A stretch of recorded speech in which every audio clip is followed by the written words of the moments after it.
This past Sunday, 16-year-old Santino Oliver and his two brothers left their Nassau Village home to grab a bite to eat.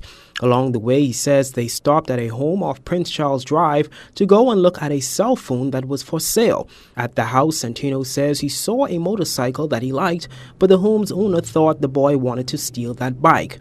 That's where things turned ugly. They just know we was going to purchase a phone.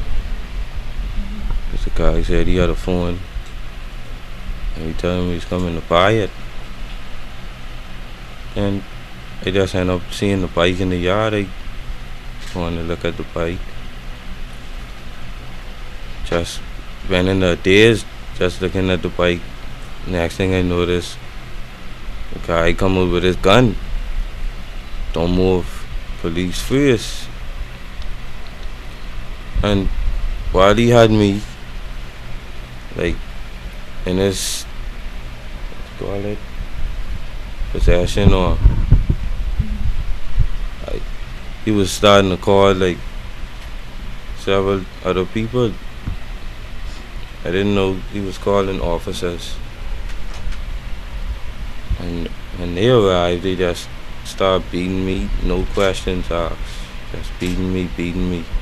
Santino says he was taken from the home by two other officers in a police car to the Carmichael Road police station. Along the way, beaten and threatened. Oddly enough, when they arrived at the station, he felt somewhat relieved under the assumption that his nightmare was over. That wasn't the case, though. Santino's mother, Samantha Lightborn. He thought they were going to take him in to the police station. Instead, one of the officers got out of the car to charge his cell phone, while the other officer was in the car continuing to beat him. He said the officer was in the station for 15 minutes charging his cell phone, while the other officer was in the backseat of the car assaulting him. The officer then came back to the car, got back in the car. They took off and headed for the Cowpen Road, the graveyard on Cowpen Road.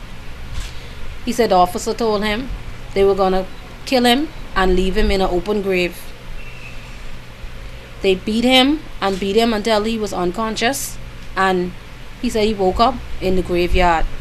He blacked out in the car, and when he woke up, he was on the ground in the graveyard. He suffered numerous fractures to his face. His bruises still visible. His mother says it's amazing he is still alive. These police officers kidnapped my son because he was never arrested. He was never charged. They went to the police station, never took him into the police station. He's a minor, he's 16 years old. He's a juvenile. Even if you suspected him of trying to commit a crime, you have a responsibility. Your duty is to take him into custody, contact his parents, and you put him before the courts. That's the way you do it. Santino has this message for those officers. To that officer, so you say when you call the other arrest officers, you say you saved me. So you say you had a gun in your hand, you say you saved me. It just don't look like you saved me. Just look like you feed me to the dogs.